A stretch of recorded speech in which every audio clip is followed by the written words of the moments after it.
we've changed our minds on this, that, or the other, and in order to kind of keep our kids getting into top-tier grad schools, in order to remain academically respected, and these weakening institutions produce kind of weakened disciples.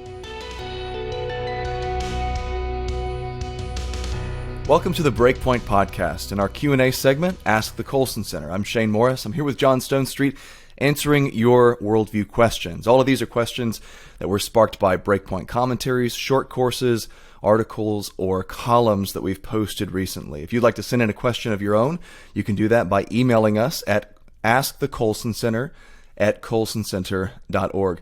John, we get so many great questions here. I've just been amazed at how this podcast has taken off and the way our audience has gotten us to talk about and think about so many great issues here on the program. Yeah, and we get it from a lot of different sources. A lot of the questions today, for example, come from a Colson Fellows session that I spoke at on Saturday for one of our regional cohorts. And the questions were unbelievable, and they poured in, and we didn't have nearly enough time to get to all of them, so we're going to pick up a couple of those today. But that kind of responsiveness, and by the way, we love the questions that even question us, that say, you got this wrong.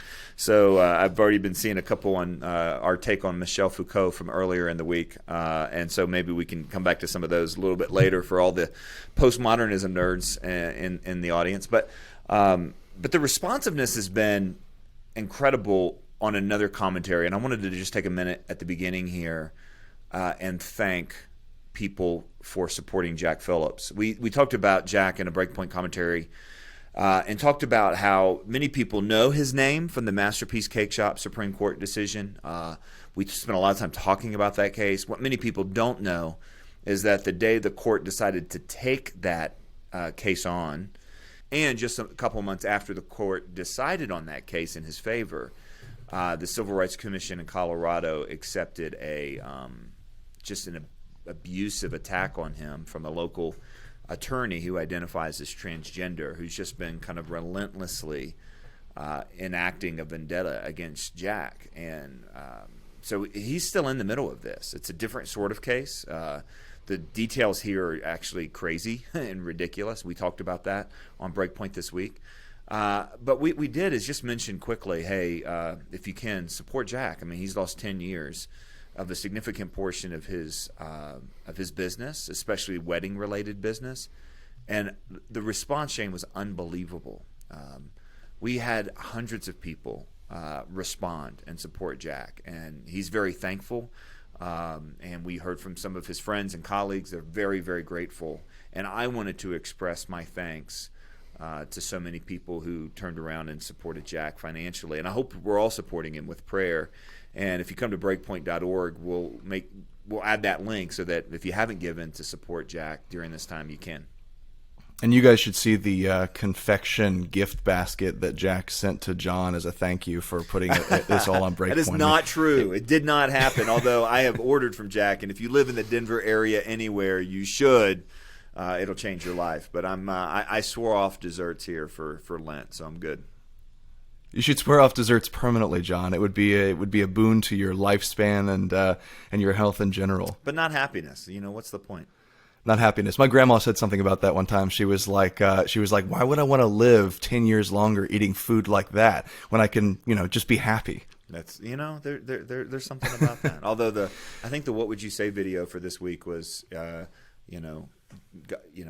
not necessarily that God wants you to be happy or something like that. So we'll link to that, which completely undermines everything I just said. There we go. Well, first question this week, I think it comes from a discussion that from the Colson Fellows program, and it's about something that Michael Craven has written and talked about. And this listener says, Michael has written about the decline of the church and how we can't influence culture when the church itself is weak. I'm concerned about the church sinking into moralistic deism. I believe Rod Dreher's Benedict Option is a good emphasis to revive the church. You spoke about the Benedict Kuyper option. How can we use Christian community to strengthen the church to that end? Well, it's a great question, and it's a question that probably needs a little bit of context because not everyone knows what the Benedict option is, and not everyone knows what I call what the Bene-Kuyper option. I'm not even sure I know what it is. I just made it up. because I think that kind of the combination of the way that Benedict thought Christians should approach the culture, and Kuyper together is something that could be really helpful in this particular cultural moment. But all of this is in reaction to what we see as kind of dramatic cultural breakdown, in which the church goes from a position of influence to not only a marginalized position, but a position of being actively and even at times opposed in a hostile way. Now, I'm not equating any of this with the sort of persecution that our brothers and sisters in Nigeria or China or any place like that receive, but it's still a significant thing. And I was working with a group of educators last week and just helping them understand what many of them already do, which is we're not just helping kids hold on to their faith when they get made fun of. That's so 1980s. We're helping kids hold on to their faith when we solved that question with McGee and me. We're good. We're good on that one. And Adventures in Odyssey. Yes. Yeah, but the stakes are a little bit higher. There's a little bit more hostile. I'm not saying it's going to end in beheadings or anything like that, but could end in firings and the sort of social pressure that becomes really intense. So the Benedict option basically points the church back to the thickening of their own institutions.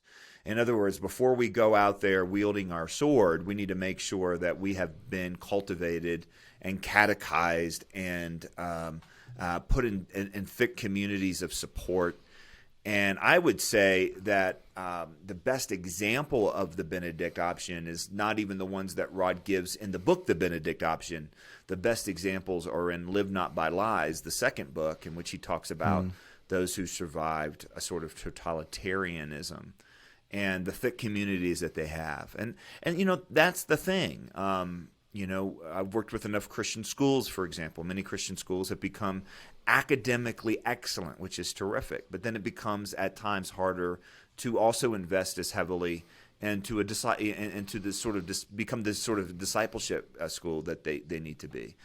Some have said, we're just as good at athletics as anyone else.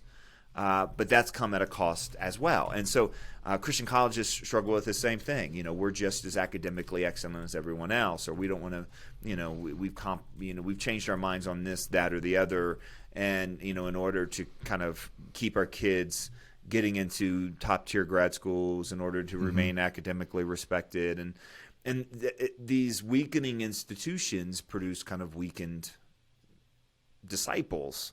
And I think that's the idea of the Benedict option is, look, we need to double back down on the home, double back down on the church, double back down on what it means to go to church. We've talked so much over the last year about the church is non-essential. That's what the Benedict option is trying to do. It not kind of withdraw from culture, but look inward to thicken our institutions so that we can preserve and protect the good things and then gift them back to the culture in an evangelistic and blessing sort of way. And so I think that's what the Benedict option should be. But I still think Benedict and Kuyper need to be combined. There's a synthesis in there to be had, right? It's the Benedict option is often very misunderstood because of obviously the historical connotations and the idea of it being an option, as if we're diverting off of the course we've taken before, and now we're going to go into like emergency preservation mode as the church. And even Rod himself has kind of conceded that the name has a lot of misleading implications that he might have rethought if he could go back and rename the thing, but it's catchy. His point is really a deeply conservative one, though. It's about preserving those institutions that you talked about, not just preserving, but strengthening, building, and perpetuating them, and realizing that this is not going to be a short-term, one-and-done revival where the culture turns around dramatically and the church wins the day and America is great again. It's going to look different than that. It's going to be a long-haul sort of marathon where these institutions are built back up, a generation is raised who's strong and capable of defending the faith, and not just halting the progress of this ironically named progressive ideology, but actually calling people back to what's good and true and beautiful and permanent and sustainable. he gets all of that right. Kuyper, of course, is coming from this perspective of cultural dominance or cultural influence, where Christianity actually has the ability to start influencing legislation and start shaping education and building real mainstream institutions. And he did that because, obviously he was a prime minister of the Netherlands. And so he had that perspective. So there's a meeting place between the two of these, between, Benedict Option is not about going off out into the wilderness and living as a hermit, despite the associations with medieval monasticism. And Kuyper is not about a cultural conquest in the crude sense of that term.